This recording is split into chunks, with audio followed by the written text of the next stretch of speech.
Son, first let me remind you that the difference between living you and the dead you is the real you. At the time of the birth, limitless you enters the limited body and hence you become limited. As soon as the limitless you enters the limited body, three things happen. Shadow of you is born. A constant longing to be limitless again is also born. And you lose the characteristics of limitlessness. Because of getting into the limited body, the shadow of you gets created, means you get a shadow because of limitedness. Then the limited you gets a constant longing to be limitless again. And in place of characteristics of limitlessness, you get characteristics of limitedness. Let me explain it further to understand it better. Here the shadow of you is nothing but subtle identifying energy of you, popularly also called as ego. The subtle identifying energy, that is ego, works like shadow. Just like shadow which keeps changing with time and moment, the identifying energy, that is ego, also keeps identifying you relentlessly every moment. Means it keeps telling you who you are now. The identification changes every moment and depends on external factors like shadow changes every moment and depends on external factors. Your shadow means your ego in itself is not the problem. But because of coming in contact with limitedness, the identifying energy, that is ego, identifies itself as the real you. Means instead of you, the shadow of you, that is ego, accepts itself as real you. All the hell breaks loose and you have continuous onslaught of the problems.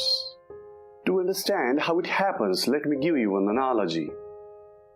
Imagine that you are sitting on a most comfortable chair in the world. Assume that the chair is surrounded by mud, broken glasses, thorns, nails, and other sharp metals, garbage etc.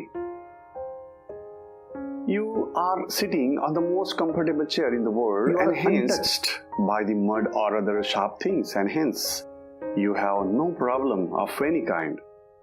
But where is your shadow? It may be on the mud, on the broken glasses, on the thorns, on the nails, or on other sharp metals, etc. Still there is no problem because as long as you are on the chair, nothing can harm you. And the shadow doesn't have any feelings and hence no pain to it either. But what if you consider your shadow as the real you?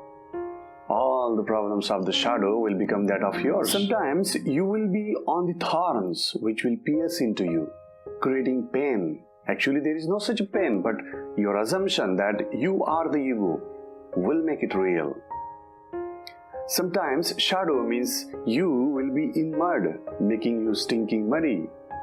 Sometimes you will be on the broken glasses, creating further pain. Sometimes you will be on the flowers, creating some smoothness.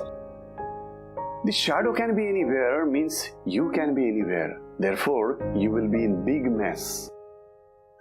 Since shadow keeps changing with the time and keeps being at pleasing or painful places, you will keep swinging in different emotions and different problems. Actually, everything is happening with the shadow and that should not create any problem for you. But since you assume to be the shadow, everything affects you. It is similar to the situation when a small child or someone faces an accident in front of your eyes and gets badly injured. Though it is the child and not you who has the injuries, but still you are suffering. All the problems exist because you have identified your shadow, that is your ego, as the real you.